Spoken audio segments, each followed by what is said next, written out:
All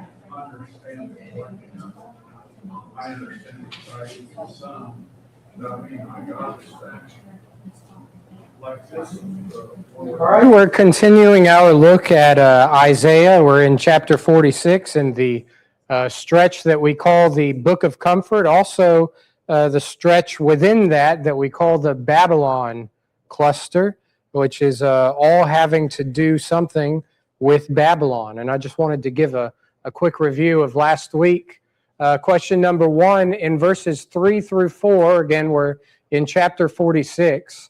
The same Hebrew verb, nasah, used for the idols loaded on beasts in verse 1 is used again for God's action toward Israel. What is God said to be doing with that same word, nasah? Is he judging Israel, A? Is he carrying Israel, B? Is he abandoning Israel, C? Or is he punishing Israel, D? Carrying. He's carrying Israel. The contrast is deliberate. The same verb, I'm going to go move that cursor real quick, but the same verb that described the idol being carried, which the idol, as we saw, was a burden to its worshipers, those that created the idol. It was a burden to them. That same verb describes God carrying his people in verses 3 through 4. So the direction of the carrying reveals which one is actually God. Question number 2, according to verse 7, which of the following is not listed as something an idol cannot do? Is it A, move from its place? Is it B, answer when called? C, reflect its worshippers' own imagination? Or D, save out of trouble? Which is it said to, which of these is not listed as something an idol cannot do?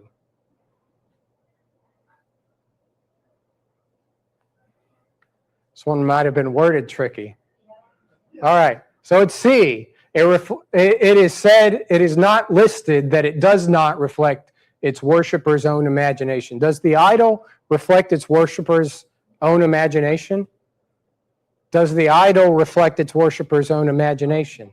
Yes. So, and this came up out of class discussion last week. So, verses 6 through 7, let's read them. 6 and 7, to lavish gold out of the bag and weigh silver in the balance, and weigh the silver in the balance, and hire a goldsmith, and he maketh it a god. They fall down, yea, they worship. They bear him upon the shoulder. They carry him, and they set him in his place. And he standeth from his place, shall he not remove? Yea, one shall cry unto him, yet can he not answer, nor save him out of his trouble. So it cannot, there's 4 failures mentioned there. It cannot move on its own. It cannot answer when it's called. It cannot save out of trouble. And it's got to be carried to go anywhere. It's not moving on its own. So it reflects the worshiper's own imagination. That's a true observation from that passage, right? So it's not one of those 4 failures named in the text. It's the exact opposite. Question number 3, Isaiah 46, 9 through 10 has God appealing to Israel to remember the former things. What is the basis of that appeal?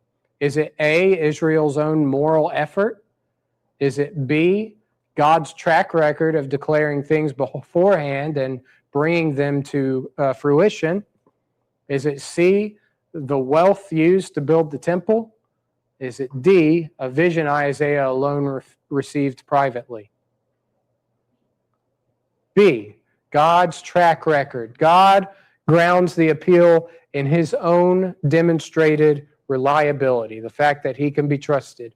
Declaring the end from the beginning, my counsel shall stand, he says. So he's pointing forward to the Cyrus prophecy, which we've spoken of extensively in recent weeks. And he's pointing to that as evidence that his word has already been proven true. All that makes sense to everybody? Everybody remember it from last week? All right.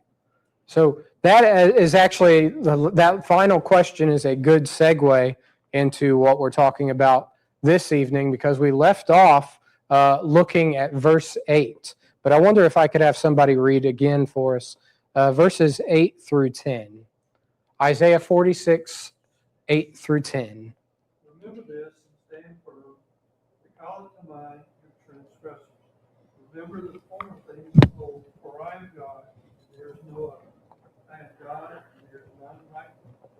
Declaring the end from the beginning, and from ancient times things not yet done, saying, my counsel shall stand, and I will accomplish all my purpose.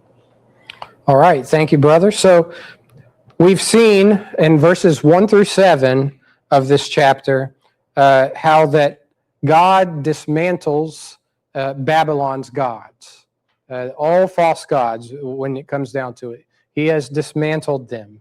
They must be carried, he's pointed out. They cannot save. Then verses 8 through 10, which we're starting this evening, turn that into a summons. Since God alone has proven himself by declaring the end from the beginning, his stubborn people, we see, are commanded to remember it. And they are then met, still being stubborn, we're going to find out this evening, with the announcement that his salvation is coming. His salvation is coming regardless of what they do. Their stubbornness is not going to stop God's plans. For when it comes down to it, it's for the entirety of mankind. Now, I want to look at a few things here, make sure I'm covering all. We read verses 8 through 10.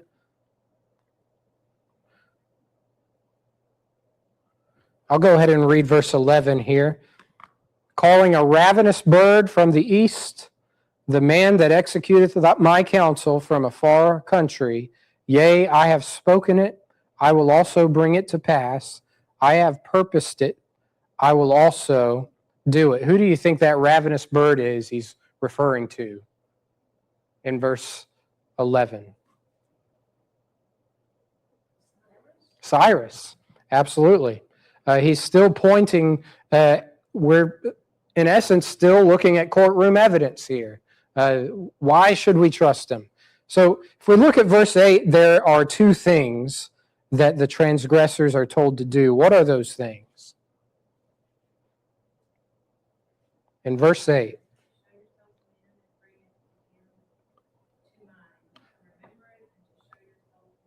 Absolutely. Remember this. Bring it to mind. Equivalent, I would say. And show yourselves men. So this is a call. Is that a call to sit back and listen?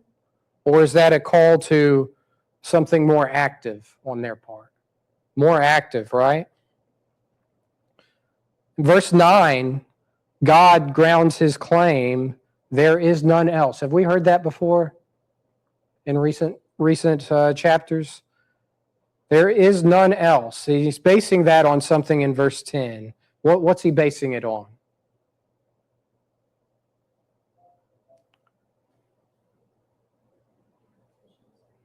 His counsel should stand. What's that say here? Declaring the end from the beginning. What is that? What does that mean? What do you think that means? Foretelling it. Did he mention Cyrus by name? Chapter 45 and verse 28 into chapter 44 and verse 28 into 45 and verse 1. Someone read that for us. Chapter 44, 28 and chapter 45 and verse 1.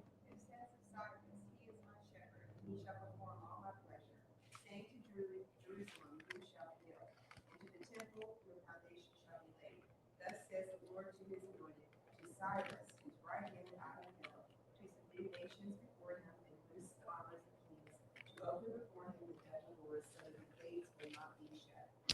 All right, thank you very much. So did he name Cyrus? Did anybody remember how far ahead of Cyrus's life he named him?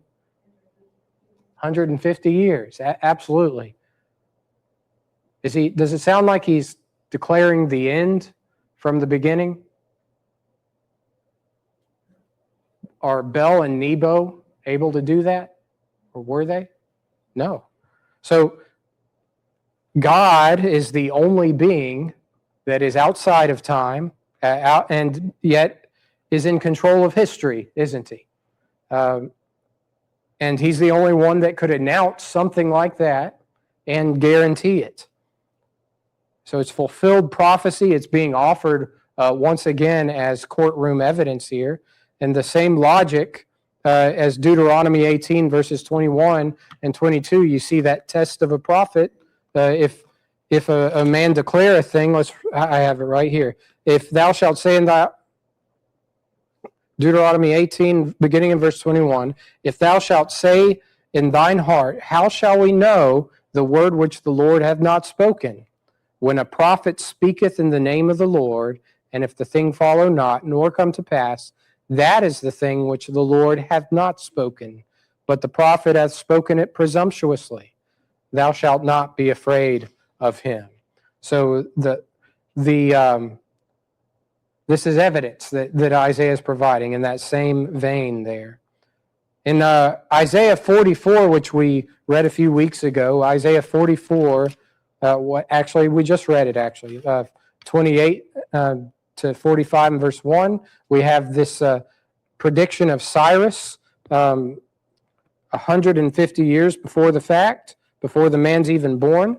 Amos chapter 3 and verse 7.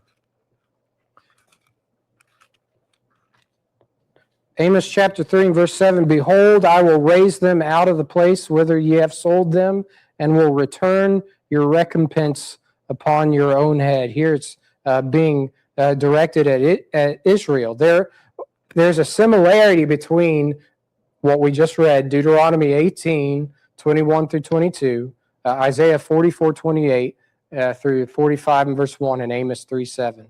And that is each passage makes a fulfilled, specific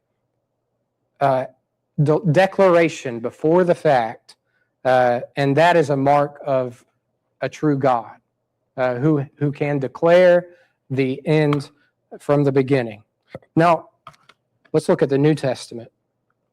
Acts chapter 2 and verse 23. Acts chapter 2 and verse 23. You know, we just read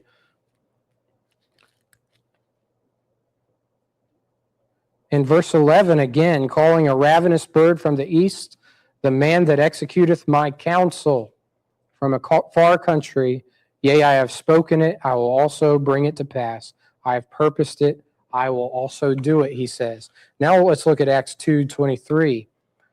Him being delivered by the determinate counsel and foreknowledge of God, ye have taken, and by wicked hands have crucified and slain. Who's he speaking of there? Christ.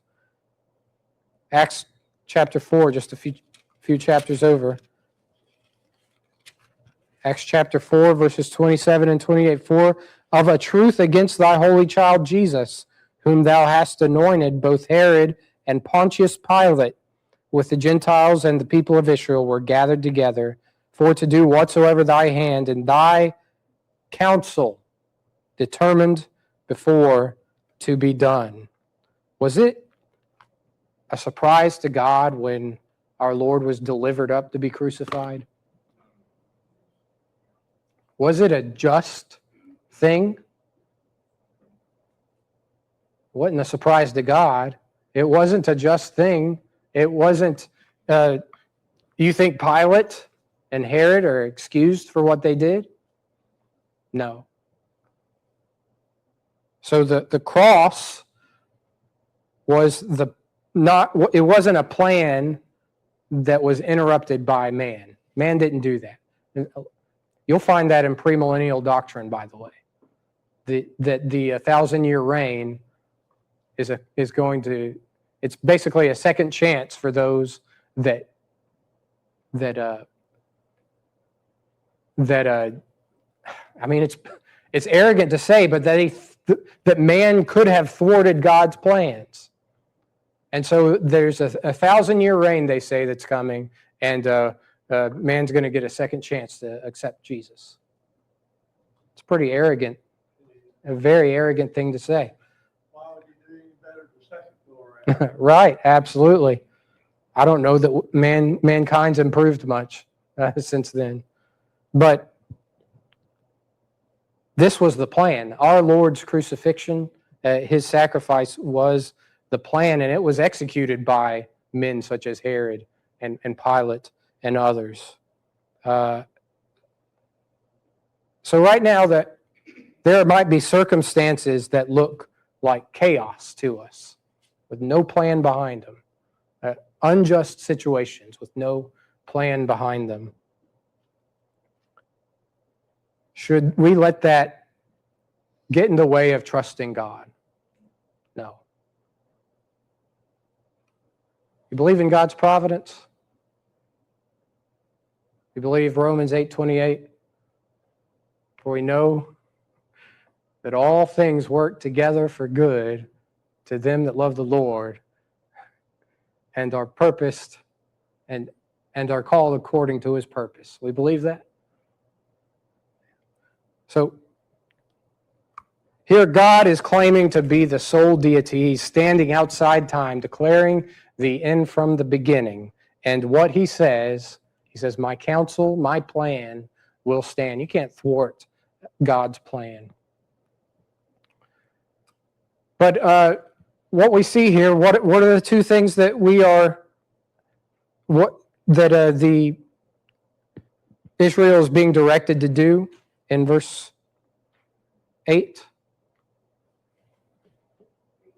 Remember and show yourselves men. Remember and show yourselves men. What happens when we forget?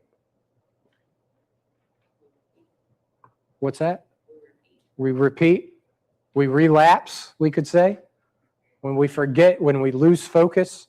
Here, he's calling Cyrus here is a ravenous bird from the east, the man that executeth my counsel from a far country. You know, I was thinking about this, and I thought about the eagle. Have you ever seen footage of an eagle coming down and grabbing a fish out of a body of water? Isn't that amazing? You know, I got to thinking, and I think it might be a myth that an eagle never misses. That's probably because the photographer is not going to release a footage of an eagle missing. But at the same time, an eagle we know is not bobbing for apples like we do, right? You ever bob for apples? It's not a fun situation for me. I don't know why people find it fun, but you're dunking your head in the water, and more often than not, you don't come up with an apple. But you see this eagle just coming in, diving at the body of water, its wings folded back, and it clasps onto that fish, and it's decisive looking, isn't it? Just pinpoint accuracy brings it up. Well, I was curious. I looked it up. An eagle does not always get the fish. In fact, it's 1 out of every 5 times. 1 out of every 5 tries, they've determined that an eagle actually comes up with a fish. But that actually helps our point here. Cyrus is a ravenous bird. Cyrus is a bird of prey. And even if a bird of prey, and even the mightiest man, does he achieve success like that every time? No. But if God has sent that bird, you know what I know is going to happen? He's going to hit his mark. And God, it wasn't Cyrus's ability that delivered the Babylonian Empire into his hands. It was because He was God's instrument. God made it happen. But with that picture of the bird of prey that Isaiah uses, you see the decisiveness of God's foretelling of this occurring. And the fish doesn't stand a chance, does it?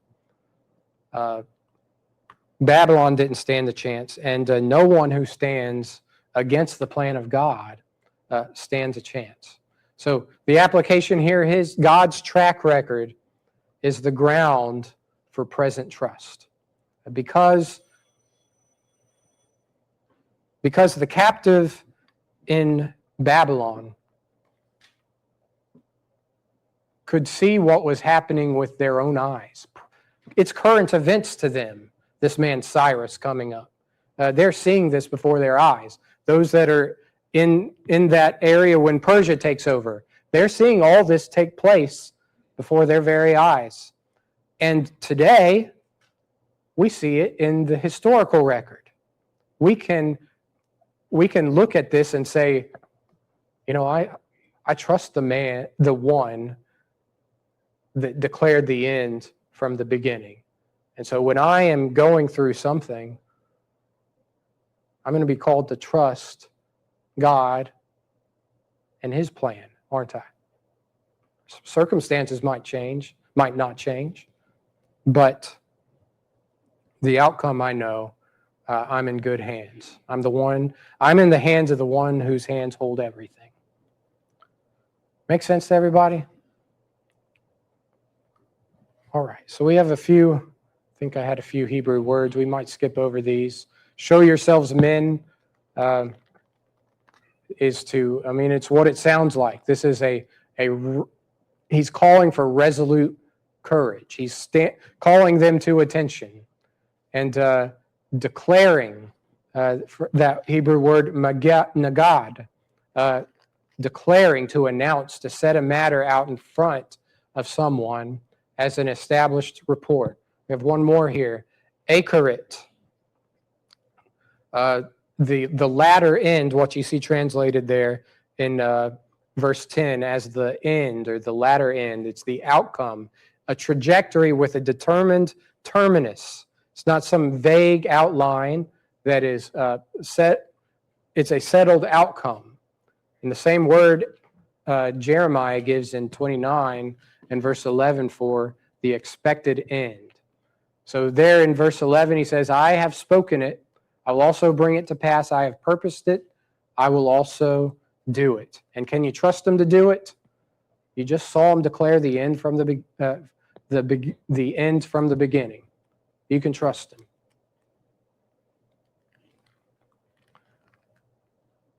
Now we see in verses 12 through 13. I wonder if I could have someone read that real quick.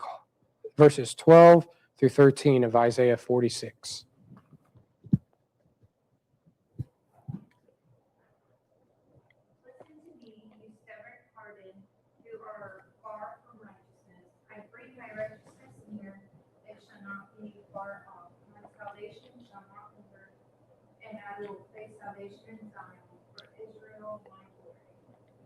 All right, thank you. So here he is addressing a people that he calls them stout-hearted. They are stout-hearted. I think I've got some definitions here. I'm not going to try to pronounce them, but the word you see, stout-hearted, it's used elsewhere for the bulls of Bashan in Psalm 22 and verse 12. So here it's applied to the heart. So it's a obstinate, stubborn strength. It's not anything admirable he's referring to. He's talking about stubborn hearts. This next word for righteousness, both judicial, right standing, and active saving action. And it's paired with salvation because the two are not separate ideas. That third word there, ekar, is what you see in your translation for tarry, to delay, to lag behind. He says he shall not tarry. So that would put things according to God's own schedule. And God here he's promising something to the stout-hearted, to the very ones, let's look at it. You stout-hearted that are far away from righteousness. He's bringing near his righteousness. So God, he's not waiting for them to reform, is he? You know, I'm so glad that my salvation didn't depend on the hearts of the nation of Israel. Aren't you? So God brought it anyways. God's plan was brought anyways. He did not wait for you to soften before he did something for you. There are many in the world today who are not living as they ought. But he went, and you, by the way, before you obeyed and gave your life for as a living sacrifice, put to death the old person, old man, and rose up the new. Before you did all that, you were lacking, weren't you? He didn't wait for you to reform. He did it first. He brought salvation to you. So he did not wait for you to soften before he moved. And his nearness isn't the end of the matter. It's the summons to finally do what verses 8 through 9 already commanded. Make sense to everybody? Well, I think we'll open up chapter 47 next week. Any comments or questions? Thank you, guys.